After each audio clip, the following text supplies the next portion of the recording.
لله نحمده ونستعينه ونستغفره ونعوذ بالله من شرور أنفسنا ومن سيئات أعمالنا من يهده الله فلا مضل له ومن يضلل فلا هادي له وأشهد أن لا إله إلا الله وحده لا شريك له وأشهد أن محمدًا عبده ورسوله أما بعد فإن خير الحديث كتاب الله وخير الهدي هدي محمد صلى الله عليه وسلم وشر الأمور محدثاتها وكل محدثة بدعة وكل بدعة ضلالة وكل ضلالة في النار فأعوذ بالله السميع العليم من الشيطان الرجيم بسم الله الرحمن الرحيم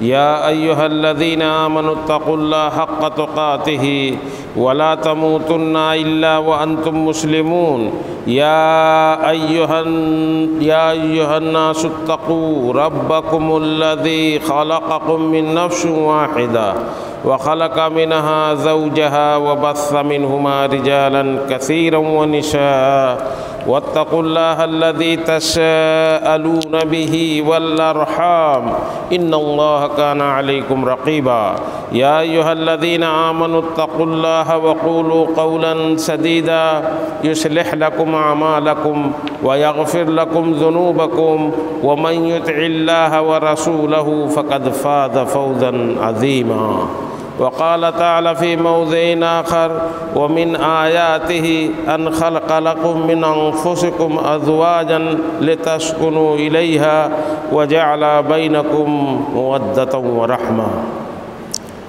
وقال النبي صلى الله عليه وسلم يا معشر الشباب من استطاع منكم الباءة فليتزوج فإنه أغض للبصر وأحسن للفرج ومن لم يستطع فعليه بالصوم فإنه له وجاء متفق عليه۔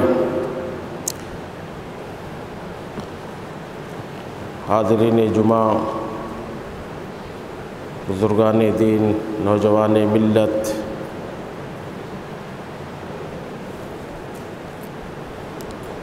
اللہ رب العالمین کی حمد و ثنا اور پیارے نبی جناب محمد الرسول اللہ صلی اللہ علیہ وسلم پر درود و سلام کے بعد ہم آج کے خطبے میں بھی شادی، نکاح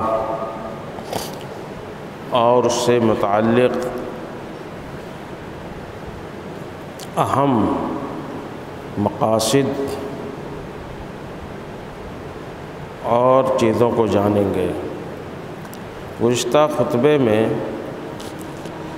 ہم لوگوں نے کچھ چیزوں کو جانا تھا کہ اللہ کے نبی جناب محمد الرسول اللہ صلی اللہ علیہ وسلم نے یہ شادی بیاہ جسے ہم لوگ اللہ کے نبی کی سنت کے نام پر کرتے ہیں، اور اللہ کے نبی جناب محمد الرسول اللہ صلی اللہ علیہ وسلم نے خود فرمایا نکاح من سنتی، نکاح میری سنت ہے۔ اور دوسری روایت میں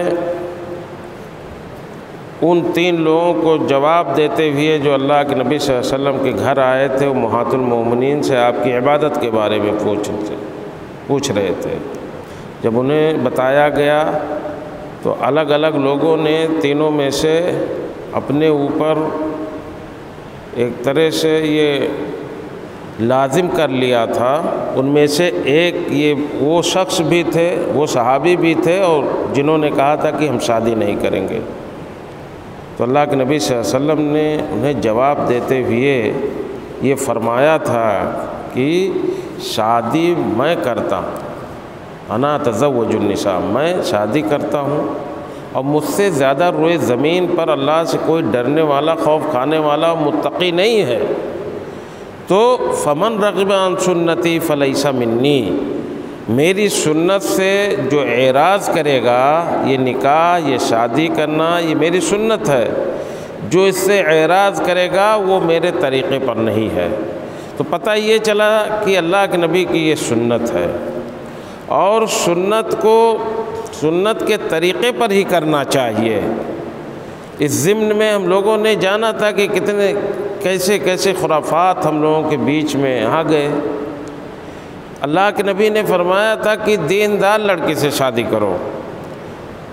لوگ تو 4 چیزوں کی بنیاد پہ شادیاں کرتے ہیں: مال، خاندان، خوبصورتی، حسب و نسب، اور پھر اللہ کے نبی نے فرمایا کہ شادی کرو تو دین کی بنیاد پر ہو، فاظفر بذات الدین، دیندار لڑکی کا انتخاب کرو۔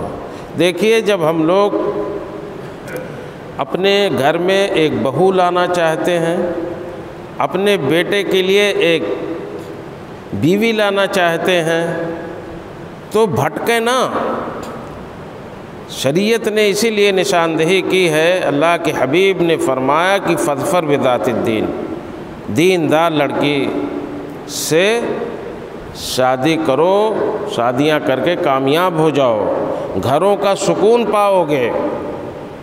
جب بہو ہماری بد دین ہو، بد اخلاق ہوگی، تو پھر گھر کا سکون غائب ہو جائے گا۔ اس لیے اولیاء کے لیے بھی اور نوجوانوں کے لیے بھی یہ شریعت نے نشاندہی کی کہ جب بہو لا رہے ہو اپنی بیٹوں کے لیے تو دیندار لڑکی کا انتخاب کرو، اور نوجوانوں سے اگر بیویوں کا انتخاب کرتے ہو تو دیندار لڑکی کا انتخاب کرو۔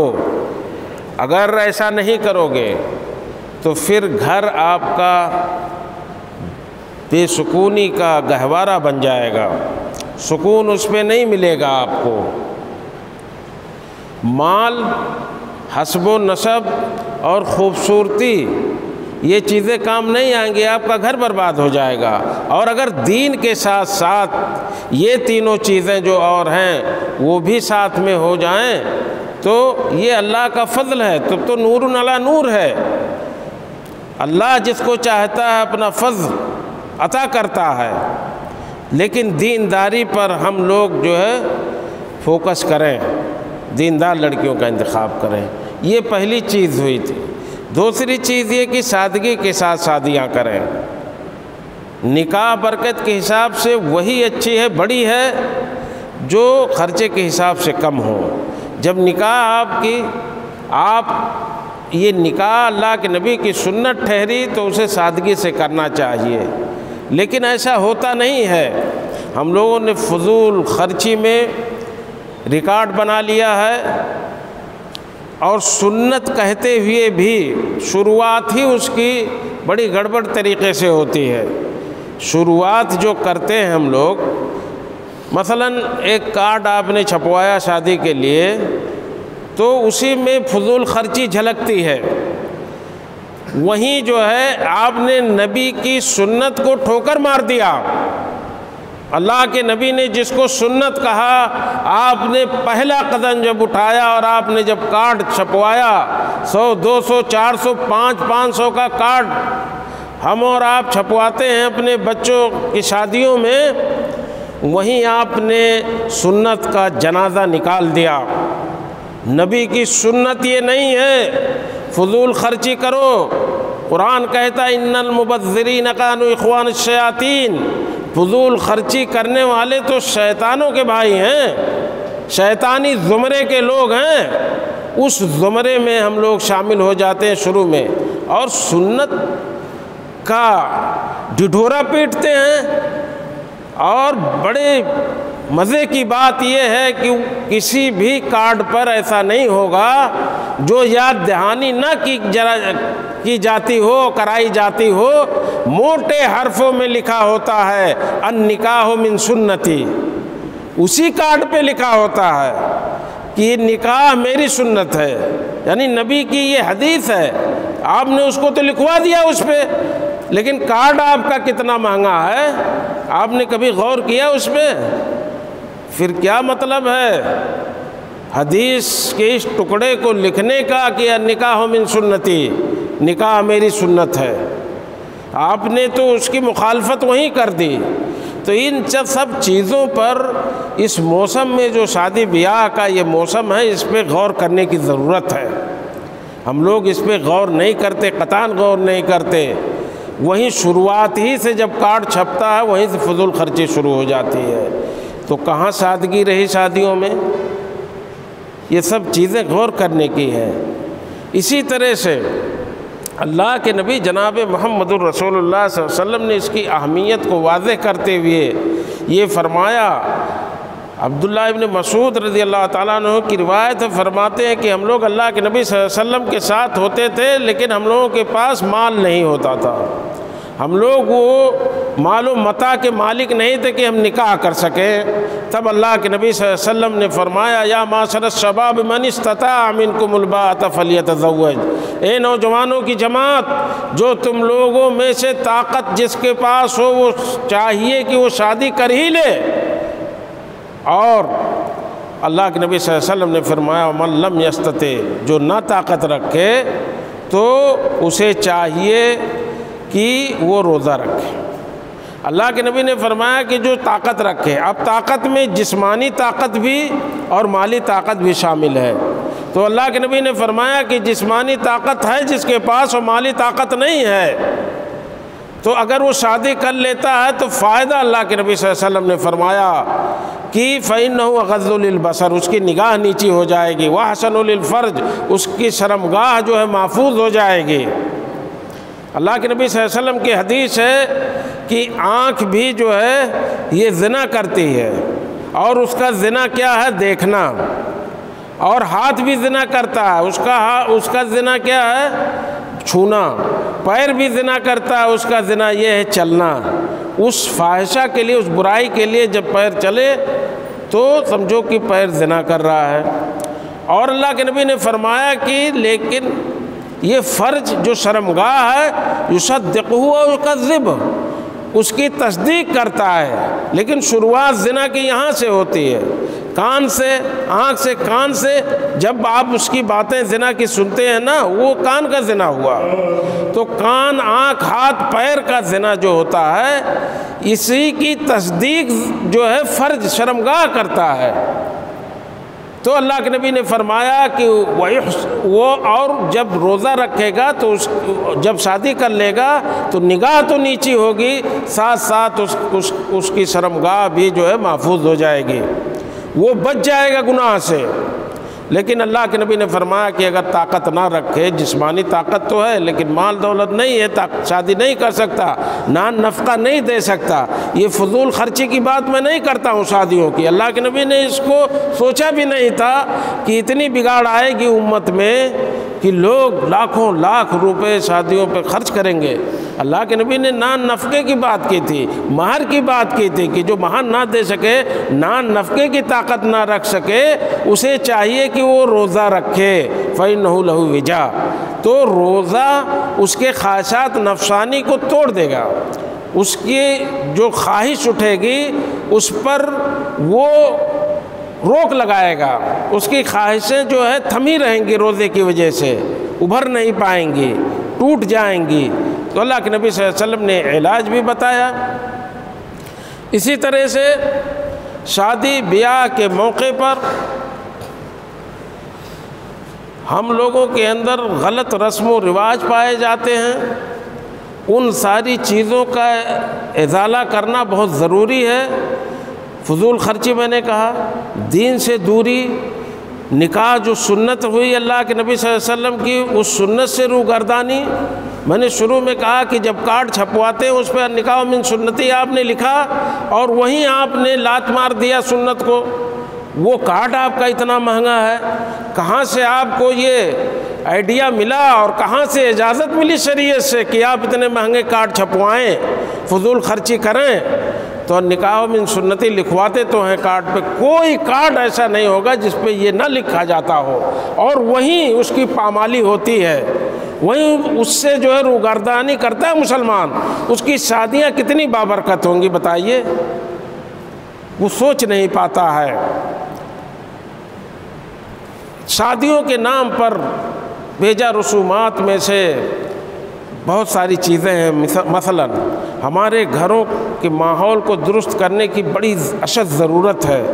جیسے شادی بیاہ کی بات ہوئی، منگنی ہو گئی، رسم ہو گئی، بات طے ہو گئی، اور اس کے بعد میں گھروں کے ذمہ دار ایک مسلمان، ایک مومن، اس کو شریعت اسلامیہ اجازت نہیں دیتی ہے.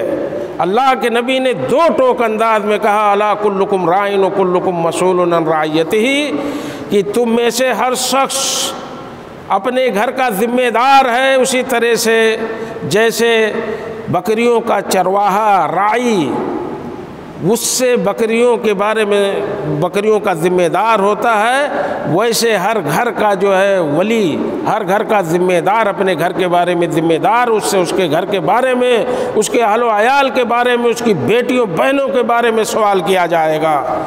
جو منگنی ہوتے ہی اپنی بہنوں اور بیٹیوں کے ہاتھ میں موبائل دے دیتے ہیں اور فون آتا ہے تو بڑے خوشی سے کہتے ہیں کہ فلاں کا فون آیا ہے. آپ کا وہ رشتہ لگا نہیں ہے، یہ حرام کاری کر رہے ہیں، حرام کام کا ارتکاب کرتے ہیں. اور وہ مسلمان آدمی جسے شریعت کا ادراک نہیں، وہ بھی دیوس بن کے پیچھے پیچھے گھومتا ہے، موبائل لے جا کر کے اپنی بہن بیٹیوں کو دیتا ہے کہ بات کر لو. بات کرنے کی اجازت کہاں سے ہوئی؟ ایجاب و قبول ہوا نہیں، نکاح کا بندھن ابھی بندھا نہیں، وہاں سے اباحت شروع ہوتی ہے، رشتہ وہاں سے جو ہے شروع ہوتا ہے. لیکن یہ غلط رسم و رواج اتنا پنپ گیا ہے سماج، معاشرے اور سوسائٹی، مجتمع کے اندر کہ اللہ کی پناہ دیوس ہو گیا گھر کا ذمہ دار. اور اس سے سوال کیا جائے گا، یہ مت پوچھو، یہ مت بھولو کہ آپ سے سوال کیا جائے گا کہ کس نے موبائل پہ بات کروایا تھا، کس نے اپنی بہن بیٹیوں کو ان لڑکوں کے ساتھ جن کے ساتھ ابھی رشتہ نہیں ہوا ہے، صرف بات چیت ہوئی ہے، گھومنے ٹہلنے کے لیے بھیجا، مٹر گشتیاں کرنے کے لیے، سیر و تفریح کے لیے. آپ کے گھر سے آپ کی بہن بیٹیاں نکلتی ہیں صرف منگنی کے نام پر. یہ رسم و رواج اس کو ختم کرنا ہوگا، ورنہ سماج کے اندر شادی بیاہ کی جو برکت ہوگی وہ قائم نہیں رہ پائے گی. اور کچھ دنوں کے بعد وہی لوگ جو بابو کا فون آیا ہے، بابو کے ساتھ ٹہلنے گھومنے کے لیے بھیجتے تھے، وہ کفے افسوس ملتے ہیں جب پیٹ بھر جاتا ہے. جب ایک چیز، نایاب چیز کو جو نکاح کے بعد اسے دستیاب ہونی چاہیے، حرام طریقے سے اسے دستیاب ہو جائے گی تو پیٹ بھر جائے گا. من بھر گیا تو پھر لات مار دیتا ہے، پھر لوگ پچھتاتے ہیں. بہت ساری چیزیں ہیں. اور اسی طرح سے رسم و رواج میں سے یہ ہے کہ کہیں بھی بات کر لیں گے. اللہ کے نبی صلی اللہ علیہ وسلم نے جس دین کی طرف اشارہ کیا کہ فظفر بذات الدین، دینداری کو ترجیح نہیں دیتے. وہ چودھری صاحب کا لڑکا تھا، وہ سیٹھ صاحب کا لڑکا تھا، وہ خان صاحب کا لڑکا تھا، وہ کسی جو ہے ودھایک ایم ایل اے سنسد کا لڑکا تھا. حسب و نسب اپنا اونچا کرنے کے لیے آپ نے شادیاں تو کر دی، بعد میں آتے ہو قوم کے ان لوگوں کے پاس جو آپ کو بتاتے رہے برابر ممبر و محراب سے، درس و دروس سے کہ دین کا اختیار کرو. دین کو اختیار کر کے آپ کامیاب ہو گئے، تب آپ آتے ہیں کہ بڑا غلط ہوا، میں نے فلاں جگہ شادی کر دی اپنی بچی بہن کی، اور معاملہ کچھ ہی دنوں میں بگڑ گیا. پہلے آپ نے مشورہ نہیں کیا، تب آپ کو مال چاہیے تھا، تب آپ کو بڑا حسب و نسب چاہیے تھا، تب آپ کو وہ ہیرو لڑکا چاہیے تھا خوبصورت. تو ان ساری چیزوں کو آپ نے پہلے تو اپنے من سے کام کر لیا، بعد میں بات بگڑی تو مولوی صاحب کے پاس دوڑ کر کے آئے. اس وقت کیا کیا جائے گا؟ وہ تو لٹ چکا جو لٹنا تھا. یہ سب منکرات ہیں، یہ سب غلط چیزیں ہیں جن کی طرف ہم لوگ دھیان نہیں دیتے ہیں. خرچے اتنے زیادہ ہوتے ہیں شادیوں میں ہم لوگوں کے کہ اللہ کی پناہ. میں بار بار کہتا ہوں کہ تمہیں اپنی بچیوں کا حق دینا ہے، حق دے کر کے آپ اللہ کے حضور میں سوال و جواب سے بچ سکیں گے۔ آپ جہیز کے نام پر شادی میں خرچ کر کے کہ بچی کے حصے میں جو تھا ہم نے خرچ کر دیا، اس کے ہاتھ میں کیا آیا؟ اس بچی کو تو آپ نے مجبور کر دیا سماج اور سوسائٹی کے اندر۔ جو کھانا، جو ٹینٹ اور آپ کے جو خرافات تھے وہ تو دھراتل پہ رہ گئے، کچھ گھنٹوں کے بعد وہ پھر اجڑ گئے، اور جو جہیز کی شکل میں آپ نے دیا اس کو لوگوں نے استعمال کر دیا، اس کے سسرال کے لوگوں نے۔ بات وہیں ختم ہو گئی، اس کے ہاتھ تو خالی کے خالی ہیں۔ ان چیزوں پر دھیان دینے کی ضرورت ہے۔ للرجال نصیب مما ترک الوالدان والاقربون وللنساء نصیب مما ترک الوالدان والاقربون مما قل منہ او کثر نصیب مفروضہ۔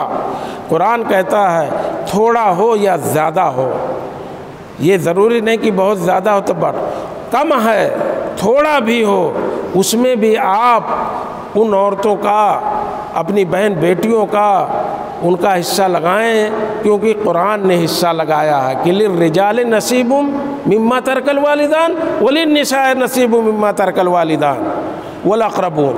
وہ قریبی لوگ اور وہ والدین جن میں اس کا حصہ ہوتا، میراث ہوتا ہے، وہ عورتیں اس میں حقدار ہیں۔ یہ قرآن کی تقسیم ہے، اللہ کی تقسیم ہے، چاہے کم ہو چاہے زیادہ ہو۔ لیکن یہ کہاں ہوتا ہے بھائی؟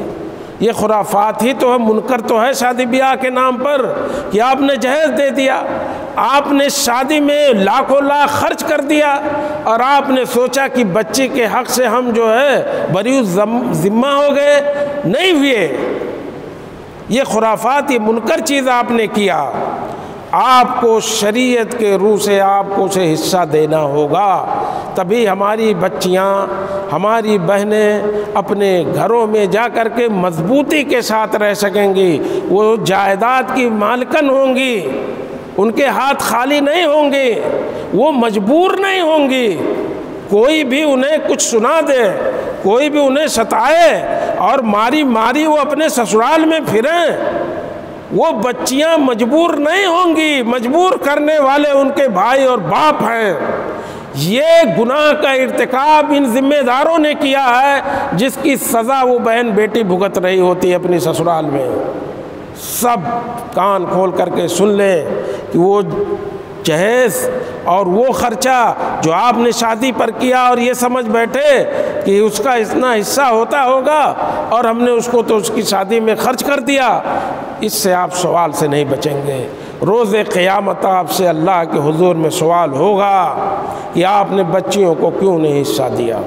بچیوں کو آپ حصہ دیں، بچ نہیں سکتے۔ یہ تمام چیزیں یہ خرافات ہیں۔ آپ نے اپنے بیٹوں پر، اپنی بیٹیوں پر، اپنی بہنوں پر آپ نے وہ پیسہ ان کی تعلیم پر خرچ نہیں کیا، ان کو بنانے پر خرچ نہیں کیا، انہیں جو ہے ان کے ایجوکیشن پہ آپ نے خرچ نہیں کیا، انہیں ٹیلنٹڈ بنانا چاہیے تھا۔ یہ پیسہ جو خرافات پہ خرچ ہو رہا ہے، میں آج بھی کہتا ہوں، بار بار اس بات کو کہوں گا کہ بد نصیب ہے ہماری قوم جو لاکھوں لاکھ روپے خرافات پہ اور اللہ کے نبی صلی اللہ علیہ وسلم کی سنت کے نام پر جو کام ہوتا ہے اس کی مخالفت میں خرچ کرتا ہے، اور سماج سوسائٹی میں نام و نمود کے لیے، ریا کے لیے یہ خرچ کرتا ہے۔ وہی پیسہ آپ اپنے بچوں کی ایجوکیشن پہ، تعلیم پہ خرچ کرو، وہ قومیں ترقی نہیں کر پائیں گی جو یہ غلط کام کرتی ہیں کہ انہیں تو بچپن ہی میں 10-12 سال کے ہوئے لات مار کر کے آپ نے بچوں کو کھدیڑ دیا، جاؤ یہاں وہاں نوکری کرو، چاکری کرو، روڈ پہ چھو، فٹ پاتھ پہ سو اور لا کے مجھے پیسہ دو۔ آپ نے ان کے تئیں اپنی ذمہ داری کو نبھایا نہیں۔ حضرت عمر فاروق رضی اللہ تعالیٰ عنہ کے دربار میں ایک شخص آتا ہے اور کہتا ہے کہ میرا بیٹا میری بات نہیں مانتا، نافرمانی کرتا ہے۔ اللہ کے نبی صلی اللہ علیہ وسلم نے باپ بیٹے دونوں کو، عمر فاروق نے وہ باپ بیٹے دونوں کو بلایا اور پوچھا کہ تمہارے باپ نے تو یہ شکایت کی ہے، کیا تم نافرمانی کرتے ہو اپنے باپ کی؟ تو بیٹے نے کہا کہ عمر فاروق خلیفۃ المسلمین یہ بتائیے ہمارا حق ہے باپ پر کچھ کہ نہیں؟ کہا کہ ہاں تمہارا حق ہے کہ وہ تمہارا اچھا نام رکھے، تمہارے لیے اچھی ماں کا انتخاب کرے اور اس کے بعد تمہیں قرآن پڑھوائے۔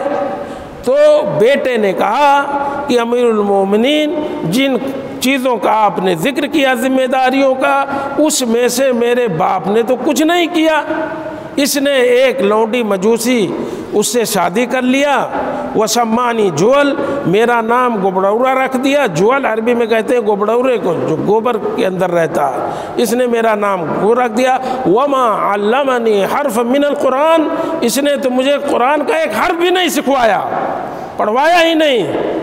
عمر فاروق رضی اللہ تعالیٰ عنہ باپ کی طرف مخاطب ہوئے، کوڑا اٹھایا، کہا بھاگ یہاں سے، اتنے کوڑے ماروں گا، تم نے پہلے اس کی نافرمانی کی ہے، اس بیٹے کی نافرمانی کی ہے، اس کے حقوق کو تم نے ادا نہیں کیا جو تمہارے اوپر حقوق ہوتے تھے، اور آج آئے ہو اسی بیٹے کی شکایت کرنے، جب تم نے کچھ سکھایا نہیں، کچھ اس کے حقوق نہیں ادا کیے، تو تم پھل کی امید کیسے کرتے ہو؟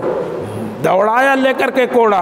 یہ ذمہ داریاں ہماری، اس سے بچ نہیں سکتے، اور وہ قوم یہ جان لو کہ کامیاب نہیں ہو سکتی، فلاح نہیں پا سکتی جو اپنے بچوں کی تعلیم پر ان کی شادی سے کم خرچہ کرتے ہیں۔ بچوں کو بناؤ، انہیں کام سکھاؤ، کام پہ لگاؤ، انہیں ایجوکیشن دلاؤ، یہ پیسہ ان کے اوپر خرچ کرو، ان کا مستقبل بنے گا اس سے، اور قوم کا بھی مستقبل بنے گا۔